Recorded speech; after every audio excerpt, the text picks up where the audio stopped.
की मी कुठल्या नेत्यांच्या समर्थनात आले नाहीये, कुठल्या नेत्यांच्या विरोधकात आलेले नाहीये। मी एक सर्वसामान्य भाजपा कार्यकर्ता म्हणून इथं आपल्या सगळ्यांसमोर उभी आहे।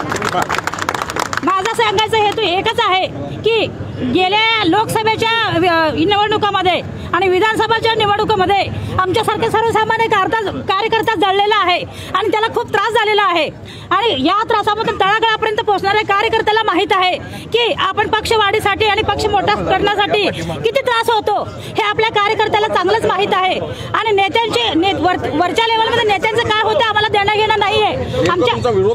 आम्हाला विरोध असा आहे की आयते कोणीतरी पक्षप्रवेश करत असतील आणि आमच्या कार्यकर्त्यावरती असलेल्या कार्यकर्त्यावरती अन्याय होता कामा नये, कारण कसं आहे घुसखोरी हे खूप धोकादायक असू शकतो। पालकमंत्री असतील मुख्यमंत्री असतील यांनी घेतलेला निर्णय आहे, ते देखील निर्णय तुम्हाला मान्य नाहीये? नाही, एक कार्यकर्ता म्हणून मी बोलत आहे, मी कुठल्या नेत्याच्या विरोधात बोलत नाही आणि कुठल्या नेत्याच्या समर्थकातही बोलत नाहीये।